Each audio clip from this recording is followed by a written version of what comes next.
우리가 오늘 함께 나눌 하나님의 말씀은 신명기의 말씀입니다. 신명기 8장 11절에서 20절까지의 말씀입니다.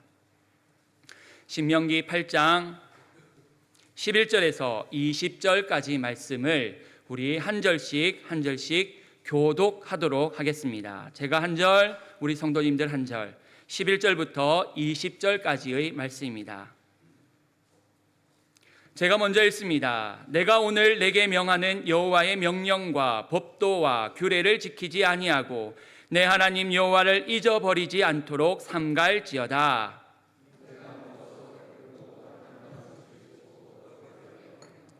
또 내 소와 양이 번성하며 내 은금이 증식되며 내 소유가 다 풍부하게 될 때에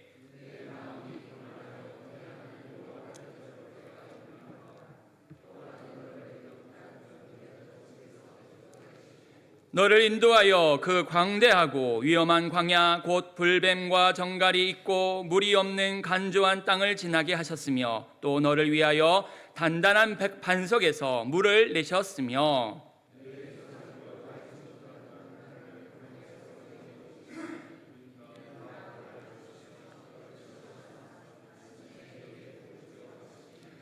그러나 내가 마음에 이르기를 내 능력과 내 손의 힘으로 내가 이 재물을 얻었다 말할 것이라.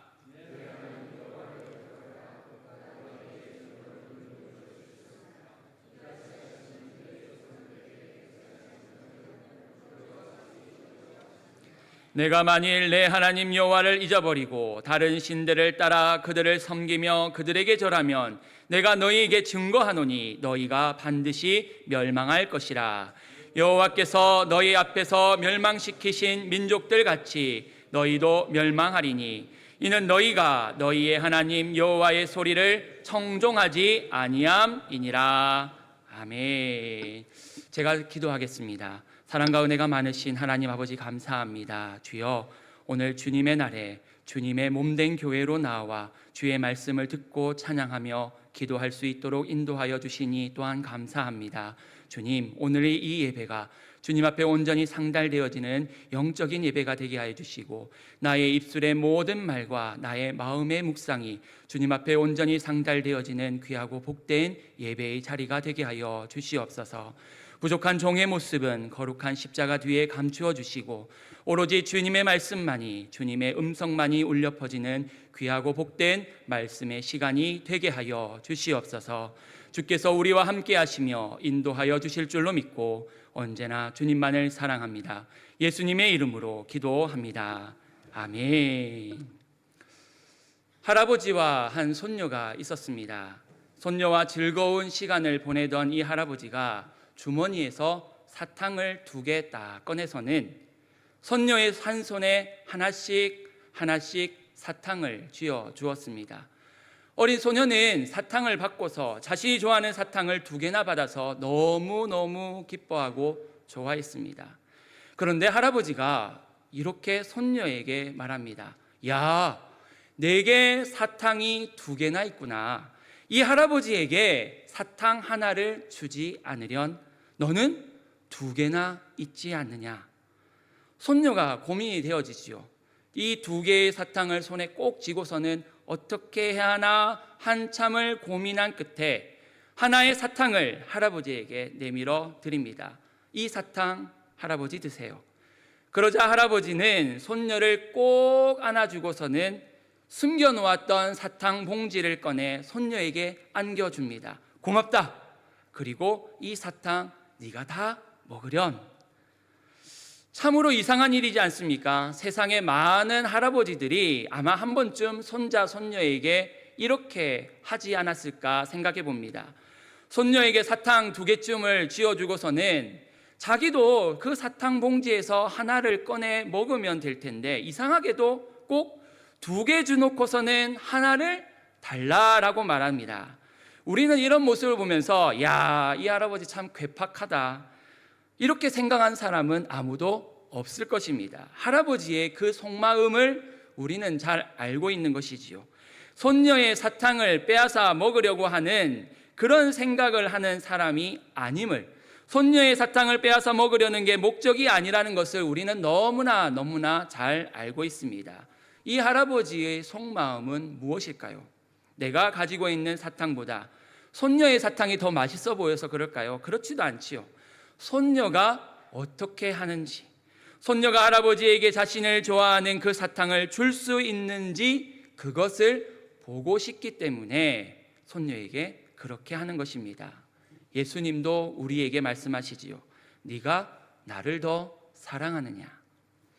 결과적으로 이 아이는 자신이 좋아하는 사탕 하나를 포기하면서 더 큰 것을, 더 많은 것을 누리게 되었습니다. 처음에는 비록 한 손에 하나씩 2개의 사탕뿐이었지만은 더군다나 그 중에 하나를 할아버지에게 내어줌으로 말미암아 절반을 잃어버리게 되었지만은 그러나 결국에는 더 많은 사탕을 가질 수 있게 되었습니다. 사탕 2개도 충분하지요. 한꺼번에 어떻게 많은 사탕을 입에 넣고 먹을 수가 있겠습니까? 그러나 손녀가 얻은 것은 단지 많은 사탕을 가질 수 있었던 것뿐만이 아니라 바로 그 할아버지의 그 마음도 얻을 수 있게 된 것입니다. 저는 이 이야기를 생각할 때마다 하나님의 마음이 떠오르곤 합니다.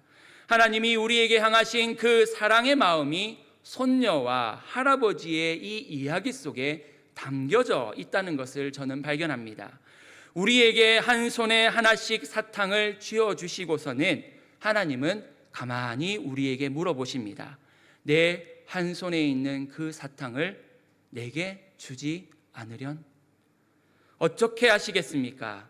내 손에 있는 그것을 내어 드리겠습니까? 아니면 2 손을 꼭 움켜쥔 채로 안 돼요 라고 하며 고개를 저으시겠습니까? 이 보잘것없는 사탕 하나를, 이것이 전부였던 어린 소녀에게는 정말 시련과 환난과 어려움의 결단의 모습이었을지도 모릅니다. 기껏 주놓고서는, 왜 나에게 주놓고서는 이렇게 다시 빼앗아 가려고 하시는지 그렇게 생각했을 것이지요. 고난의 여정입니다. 우리에게도, 우리의 신앙의 삶에도 이런 순간들이 너무나 자주, 너무나 많이 옵니다. 하나님의 관점에서는 세상의 것들은 정말 하찮은 것들입니다. 사탕보다도 못할 때가 있지요. 먹지도 못하고 사람을 죽이게 만드는 것들이니 사탕보다 더 좋을 게 뭐가 있겠습니까? 하지만 나의 절반을 포기하는 바로 그 순간이 진정한 감사가 넘칠 수 있는 은혜의 순간이라는 것을 우리는 믿음으로 고백하며 그것을 발견할 수 있어야 합니다.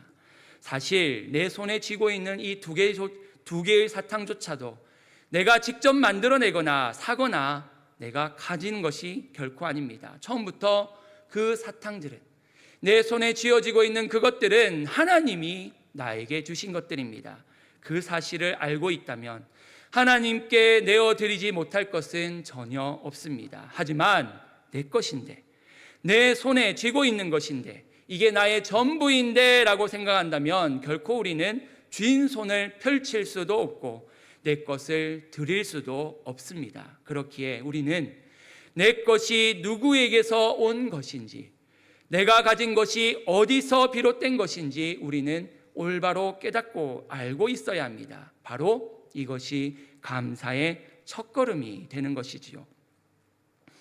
이스라엘은 하나님의 은혜 안에서 살아갈 수밖에 없는 그러한 민족이었습니다. 그들의 모습은 은혜의 삶 그 자체이며 동시에 신앙인의 삶이며 오늘날 우리가 정말 반면교사로 삼고 항상 묵상하며 고민해야 하는 성도의 삶이기도 합니다.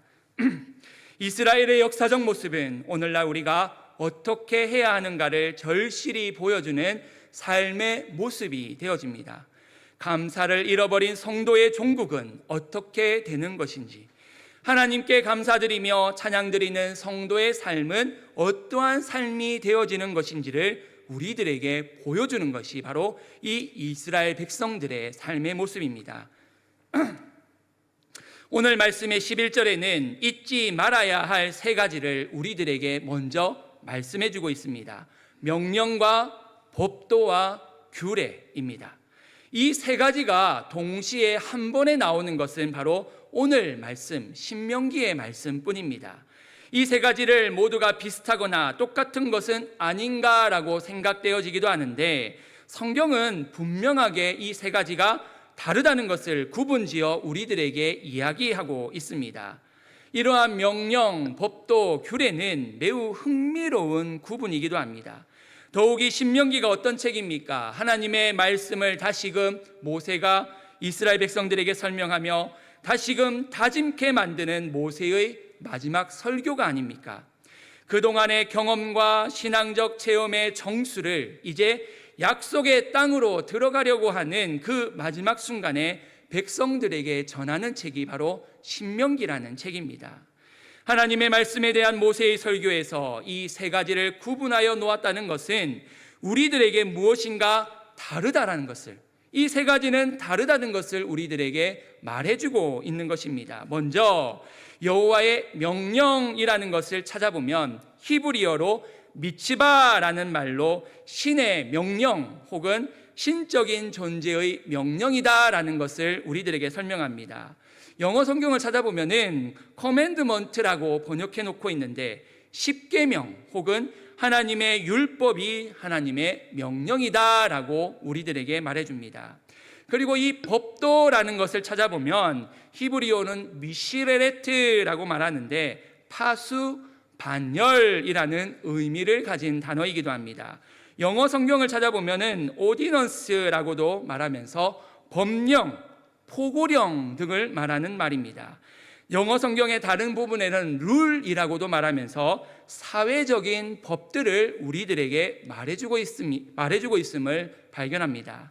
마지막 이 규례라는 말의 히브리어를 찾아보면 후카라는 말로 설명하는데, 이는 관습을 뜻하며 스테이투스를 영어 성경에서는 이렇게 번역합니다. 조직, 기관 등의 규정, 규례를 뜻합니다. 그래서 우리가 흔히 이것을 공동체 윤리라고 말하기도 합니다. 즉 이처럼 11절에 나오는 하나님의 명령, 하나님의 법도, 규례라는 말은 단순히 하나님의 율법만을 말하는 것이 아니라 하나님과 국가와 사회, 인간관계를 통틀어서 모든 것들을 규정하시는 하나님의 공의, 하나님의 정의를 우리들에게 말하는 것입니다. 하나님 여호와의 말씀은 성경에만 국한되어지거나 십계명과 율법에만 있는 것이 아니라 사회, 국가의 모든 전반적으로 사람들의 모든 관계에서도 분명하고 뚜렷하게 나타나야 한다라는 것이 바로 이 신명기의 모세의 말씀이다라는 것입니다.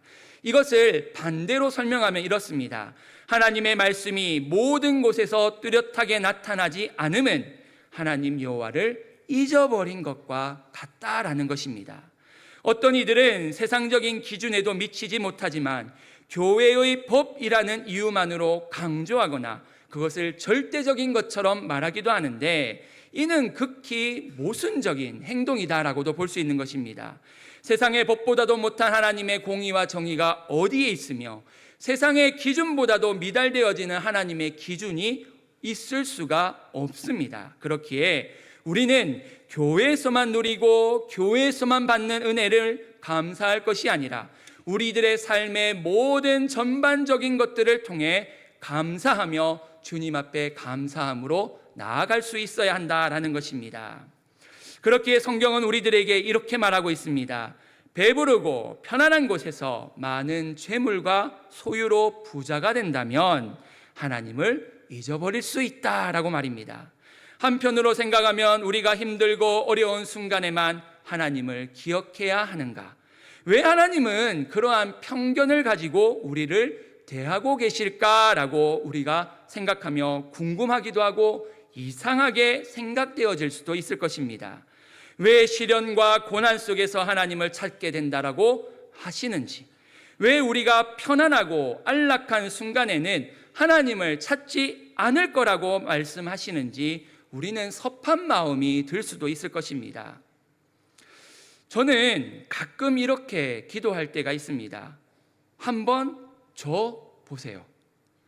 한 번만 주셔보시기나 하세요. 내가 물질이 가득해도 하나님을 배반하지 않을 것임을 한번 보세요. 그렇게 기도하고 하소연하기도 합니다. 세상의 권력도 한번 줘보시고 세상의 인기도 한번 줘보세요. 나는 극히 세상적인 것들을 가지고도 능히 하나님을 잘 섬기고 믿음 생활 잘 할 수 있습니다 라고 호언장담하며 기도해 보기도 합니다.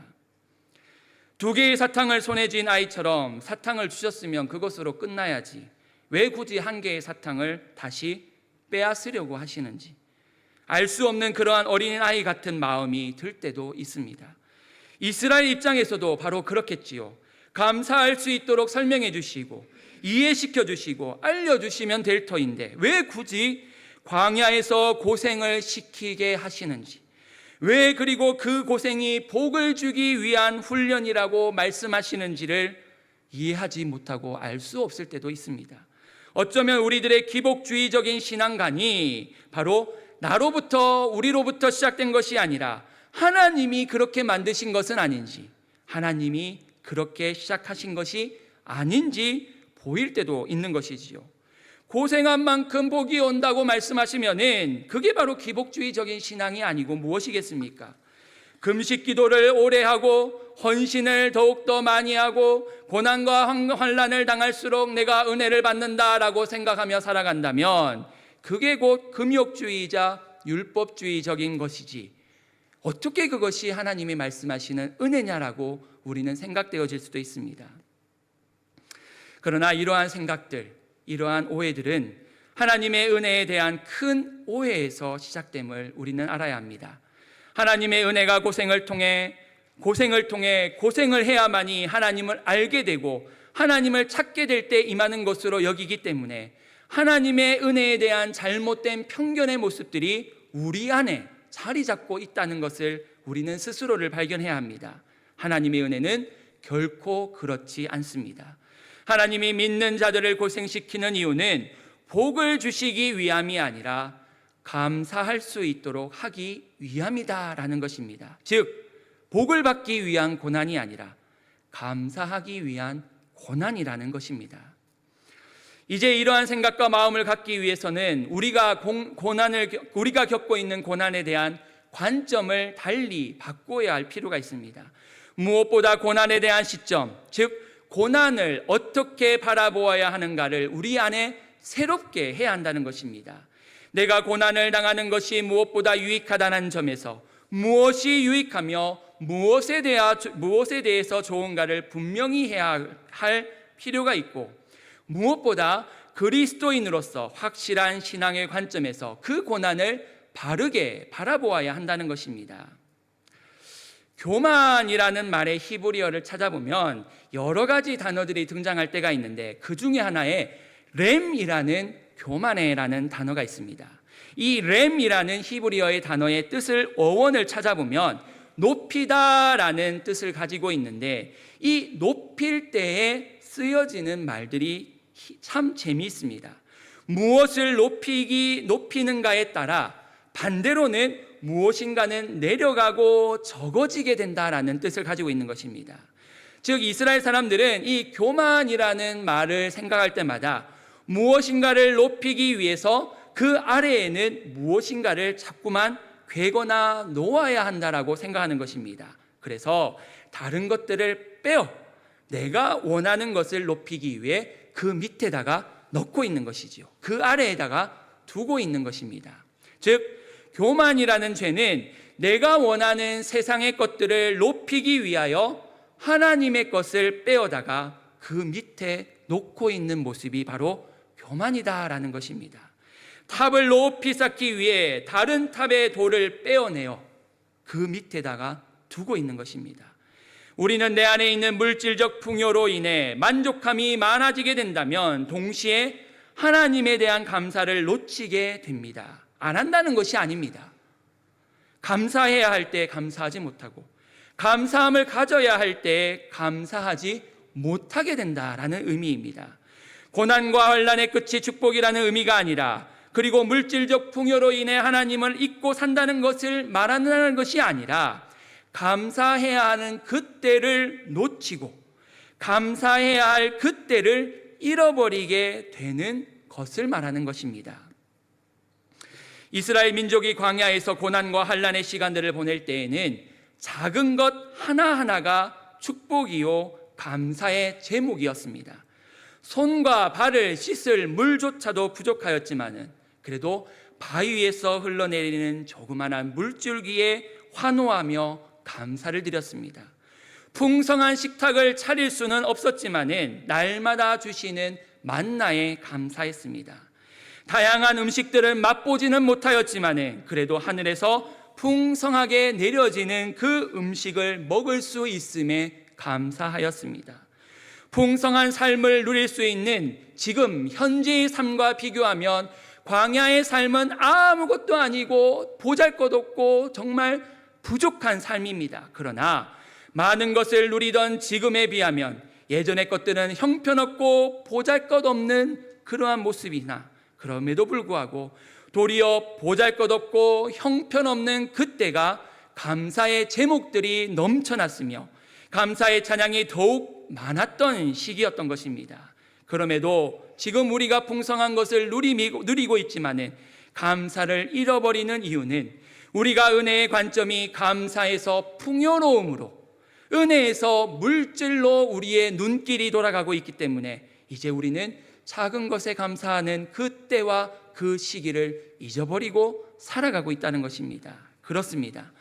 우리는 하나님의 축복을 단지 나의 유익과 나의 만족에서만 찾았습니다. 그렇기에 고생함이 없이 하나님의 은혜와 복을 누리지 못할 것이라는 착각을 하고 오해를 하였습니다. 하나님의 은혜를 단순히 고난에서만 바라보았습니다. 그때가 하나님이 함께 하시며 동행하시며 참 기쁘고 즐거운 순간이었다라는 것을 우리는 잊어버린 채, 알지 못한 채 이 힘든 순간에 넘어가면은 은혜가 임하겠지, 이 힘든 순간만 지나가면은 복이 임하겠지라고 잘못된 기대를 하였습니다. 철로 역정을 길을 건너 영광의 하나님의 나라에 들어가는 그 이야기처럼 말입니다. 예수님께서는 우리들에게 좁은 길로 가라고 말씀하셨습니다. 좁은 길은 힘들지요, 어렵지요, 고난과 환난과 시련의 길입니다. 하지만 그곳으로 갈 수 있을 때 정말 작은 것으로도 감사가 넘치게 되고 바로 감사에 대한 관점이 바뀌어져서 우리는 그 작은 것으로 통하여서 그때 그 시기마다 하나님께 감사하며 살아갈 수 있게 되는 것입니다. 예전에 어떤 한 목사님의 설교를 들으면서 감명 깊었던 이야기가 하나 있었습니다. 이 목사님이 젊은 교육자 시절에 한 장로님이 찾아오셔서 요즘 아이들은 교회 어른들을 보아도 인사를 할 줄 모르는 것 같아요. 교회 어른들이 누군지도 모르고 심지어는 목사님이 누군지도 잘 모르는 것 같아요 라고 하면서 이 목사님 앞에 불평과 불만을 이렇게 털어놓으시더랍니다. 그때 이 목사님이 그 장로님을 이제 아침에 만나서 교회학교 예배실 앞에 딱 모셔다 놓고서는 한 명 한 명 아이들을 불렀습니다. 한 명 한 명 지나간 아이들을 다 불렀겠지요. 그리고 아이들이 쭈뼛쭈뼛 거리면서 다가오자 이 목사님이 장로님에게 이렇게 말씀하셨습니다. 장로님, 뭐 하십니까? 어서 아이들에게 용돈을 주십시오. 당황한 장로님이 서둘러 주머니에서 지갑을 꺼내 만나는 아이들, 인사하는 아이들마다 용돈을 꺼내어서 주었답니다. 그리고 그 다음 주가 되자 아이들이 장로님을 보자마자 달려와서 인사를 하기 시작하였습니다. 이 장로님은 처음에 그렇게 생각했던 것이지요. 내가 용돈을 줬으니까 인사를 하는 거겠지, 그렇게 생각을 하셨답니다. 그런데 이제는 용돈을 주지 않고 돈을 주지 않아도 아이들은 이 장로님을 찾아와 스스럼 없이 다가와 인사를 하기 시작한 것입니다. 그리고 다른 친구들에게도 이 장로님을 만날 때마다 이렇게 소개하며 인사하였습니다. 예전에 우리에게 용돈을 주셨던 장로님이셔. 처음에는 느닷없는 용돈에 감사했을 수도 있겠지요.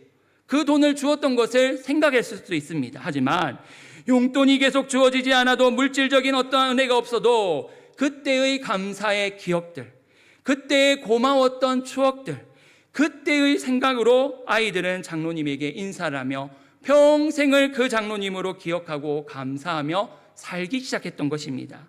오랜 시간이 지났지만 아이들에게는 이 장로님은 용돈을 주셨던 분, 나에게 무언가를 주셨던 분으로 감사하며 살았다라는 것입니다. 하나님의 고난도 그렇습니다. 하나님은 우리들과의 관계가 올바로 회복되어지기를 원하십니다. 우리들에게 수없이 많은 것들을 허락하여 주시고 부어주시고 우리들에게 주어주셨지만은 그런 잠시의 물질적이고 세상적인 것으로 우리의 감사를 누리고 싶어 하시는 것이 아닙니다. 하나님은 진정한 하나님의 그 은혜를 허락하고 그것을 누리며 감사하며 살아가게 만들고 싶으신 것입니다. 하지만 세상적인 것들, 하나님의 것과 다른 것으로 가득 찬 이 세상 속에서, 이 상태에서는 도저히 그렇게 하실 수가 없었습니다.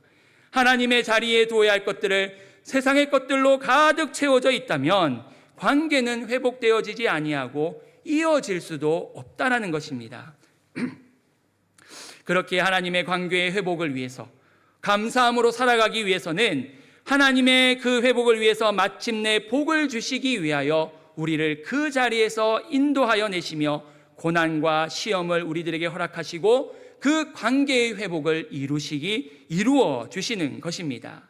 소녀가 자신의 사탕 하나를 할아버지에게 주지 않았다면 어떻게 되었을까요? 하나님이 이 손녀와의 관계를 끊어버리고 다시는 보지 않겠다라고 이 할아버지가 말했을까요? 아니면 온갖 시험을 주고 핍박을 주고 환난을 주어서 기어이 그 사탕 하나를 받아내려고 하셨을까요? 아마 그렇게 하진 않으셨겠지요.